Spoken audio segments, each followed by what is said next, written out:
あるかもしれない。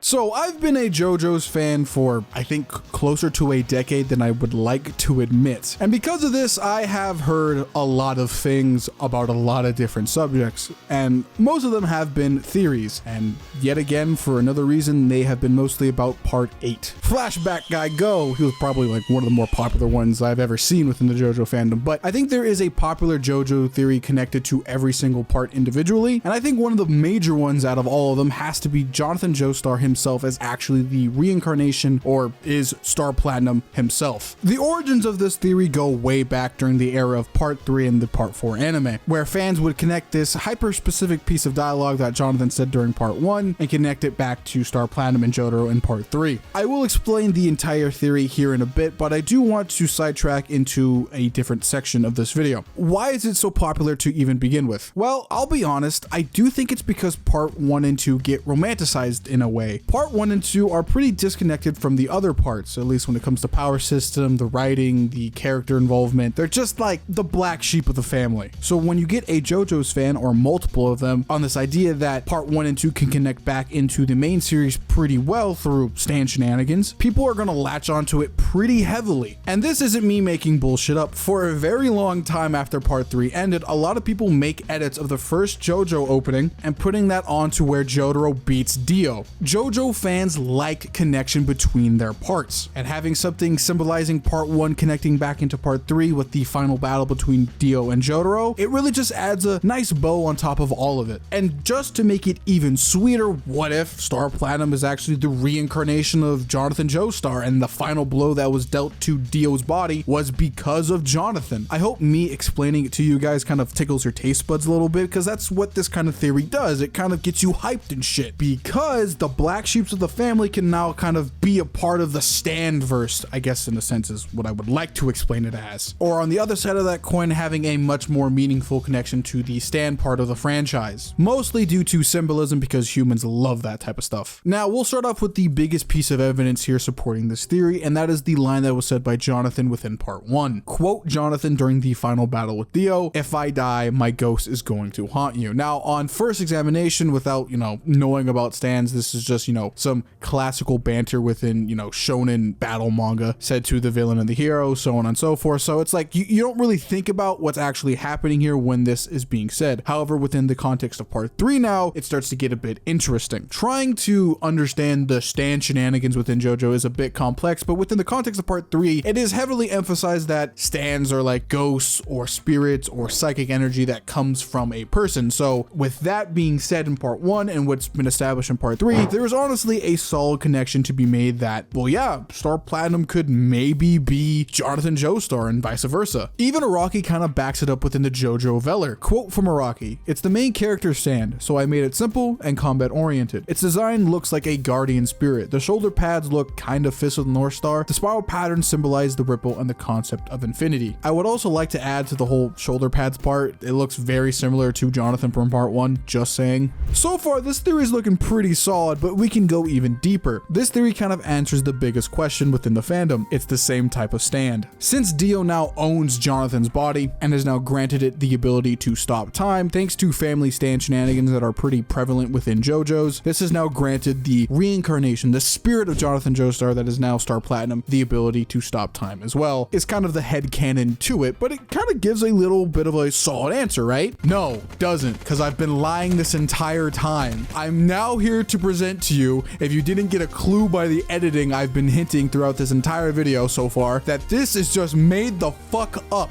If you actually read the manga, actually paid attention to the subtitles, this is made up. This is 100% made the fuck up. No one's ever done this. This isn't in the manga. This is somebody's weird ass meme that somehow made people think this was actually true. People were gaslit into thinking this. This is made up. It's not even close to being real. The only thing with that entire like 2-minute segment that was even correct was that Araki thing. Everything else, it was just blatantly wrong. Just headcanon up the ass and just a poor game of telephone made by the fandom to making people believe this theory was actually even true. Aside from the fake text panel or whatever I put on screen, whatever I decide, there is a thing I want to talk about with the stand part of this theory. Stands aren't ghosts. Like, they're not literal ghosts. Like the boo scary one, I've come back from the dead to haunt your ass kind of ghosts. The explanation on what stands actually are goes as the following. Stands are the psychic fighting energy of a user that has physically manifested them into a physical form, with a dash of life energy thrown in there that we pretty much see in almost all shonen battle manga. And I know a lot of people are going to be like, wait, Metas, what about stand shenanigans? Stands never follow any type of rules. I will say this just to just not deal with the argument. We know Star Platinum extremely well. The only stand shenanigans stuff he has is the whole time stop stuff, and that's it. Other than that, Star Platinum is a pretty concrete, really easy to understand stand. So just to clarify, ghosts do not equal stands. So therefore meaning Jonathan cannot be in it of himself a stand. It just doesn't make any sense. Now, I know there's alterations to this theory that include other specific sources of information. I'll go over them quickly, but I'll be totally honest, none of it really helps its case because they're all easily debunkable. One of the bigger ones was Star Platinum in glass pane behind Arena and Jonathan during their marriage scene. That is just an Easter egg in the anime. Do not take that as some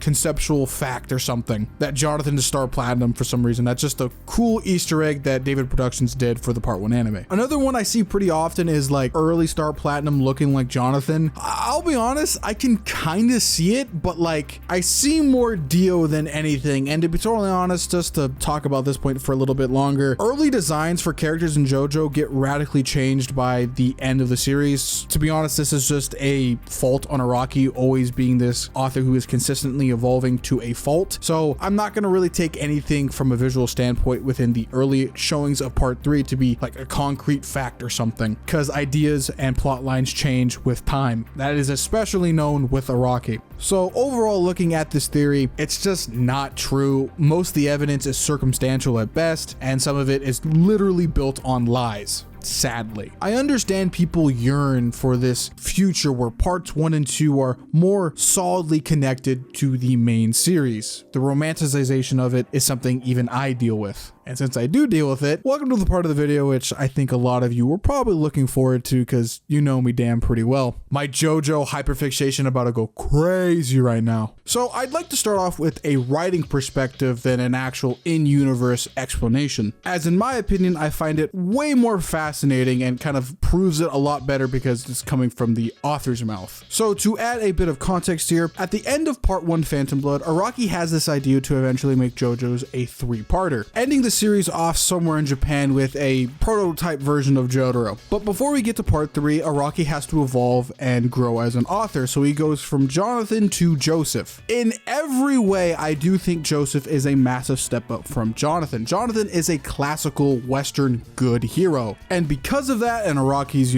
amateur writing style back then, it makes Jonathan extremely boring. I'm sorry, but Jonathan is equivalent to a piece of plywood, dog. He's just boring. And because of that and evolving as an author, Joseph literally beats him in every category possible. He's fun to read, he's fun to watch fight, he has a much better personality, he has every step up possible above Jonathan. But speaking from a pure viewer perspective, this is a good thing, but in Araki's mind, this is not what he wants. What Araki wants is his version of what he thinks a hero should be. So he goes back to the drawing board using Jonathan as a basis and remakes it into Jotaro Kujo, who will be the protagonist of Part 3 Stardust Crusaders. Araki uses his original basis of a classic hero to evolve it into a lone hero that is Jotaro, who he thinks is a hero to a T. Furthermore, he also then explains within a Joseph interview that JoJo's is a series about the bloodline itself. So of course, Jotaro is kind of a slight callback to previous generations, including both Jonathan and Joseph, at least during this time within the story. And of course, using the JoJo Valor Star Platinum stuff, you can come to the conclusion that yeah, in some way or form, literally or metaphorically, Jonathan is Star Platinum because Jonathan is Jotaro. Because Jonathan eventually evolves into Jotaro, thanks to Araki evolving as a writer. But of course, I know a lot of you are not going to be satisfied by a story perspective version of this this theory, so let's get into an actual in-universe theory explaining it, which shockingly, I think there's more to it, but you really need to look way in depth at it and maybe kind of squint your eyes a little bit. Because our first piece of evidence to lead into this conclusion is starting off with Dio,